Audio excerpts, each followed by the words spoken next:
Tahap 1. Pencampuran. Semua dimulai dari 3 bahan sederhana, yaitu tepung terigu, air, dan garam. Tapi bukan sembarang tepung. Pabrik menggunakan tepung terigu protein tinggi atau yang sering disebut tepung roti. Kenapa? Karena protein tinggi berarti kandungan glutennya juga tinggi. Gluten inilah yang membentuk jaring-jaring elastis, memberikan mie struktur yang kuat dan gak gampang hancur. Lalu, masuklah bahan paling rahasia, yaitu kansui. Ini bukan pengawet, tapi larutan alkali yang biasanya terdiri dari kalium karbonat dan natrium karbonat.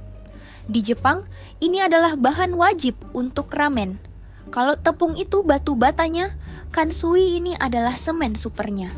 Dia memperkuat ikatan gluten, membuat mie jadi super kenyal, sedikit licin, dan memberikan warna kuning khas ramen.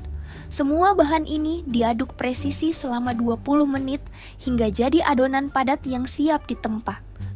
Tahap 2. Pengepresan.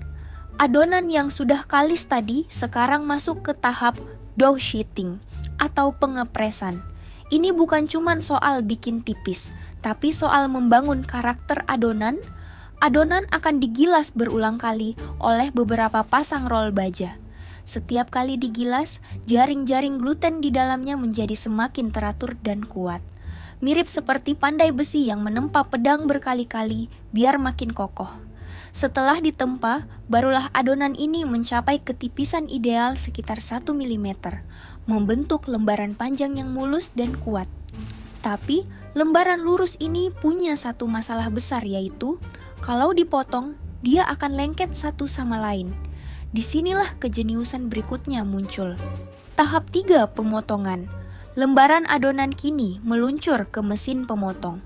Sisir baja raksasa ini memotong lembaran menjadi ratusan untayan mie dalam sekejap. Dan seperti yang kita bahas sebelumnya, perbedaan kecepatan conveyor belt menciptakan gelombang keriting yang ikonik.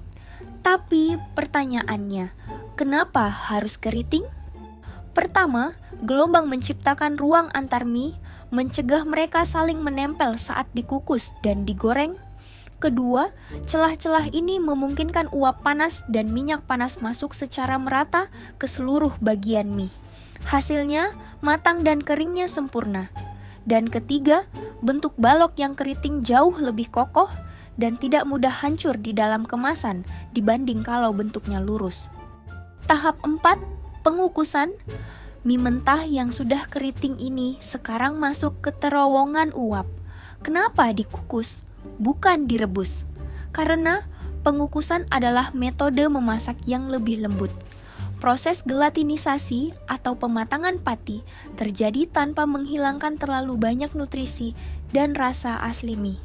Proses ini mengubah mie dari adonan mentah menjadi makanan yang sudah 80% matang. Sekarang mie sudah matang, tapi tantangan terbesarnya adalah bagaimana membuatnya awet berbulan-bulan tanpa kulkas dan tanpa pengawet kimia? Jawabannya ada di tahap api. Tahap 5, penggorengan. Mie yang sudah dikukus dan dipotong per porsi langsung dicemplungkan ke minyak super panas bersuhu 150 derajat Celcius. Dalam 60 detik saja, sesuatu yang ajaib terjadi. Panas ekstrem ini menguapkan hampir seluruh sisa air di dalam mie secara instan. Proses ini disebut dehidrasi cepat. Hasilnya dua hal. Pertama, kadar air di bawah 5% membuat bakteri mustahil hidup. Inilah rahasia keawetannya. Kedua, dan ini yang paling keren, hilangnya air meninggalkan jutaan lubang-lubang super kecil di sekujur mie membuatnya jadi seperti spons kering. Lubang-lubang inilah yang membuat air panas bisa menyerap kembali dengan super cepat saat kita menyeduhnya. Itulah sains di balik sihir 3 menit. Tahap 6. Pendinginan and kontrol kualitas. Mie berwarna keemasan yang baru diangkat dari lautan minyak ini sekarang melewati terowongan pendingin raksasa untuk menurunkan suhunya, mencegah uap air terperangkap di dalam bungkus.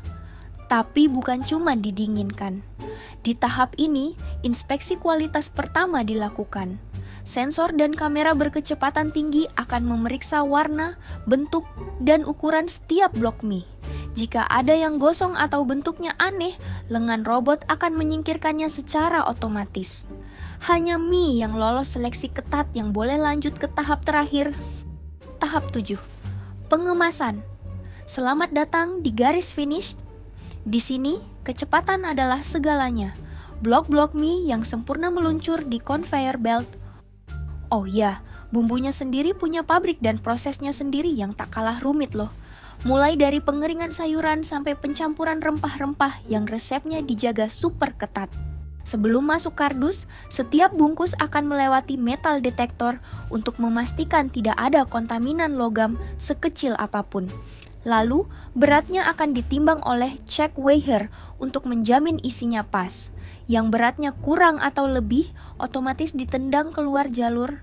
Setelah lolos semua benteng pertahanan ini, barulah jutaan bungkus mie instan siap didistribusikan.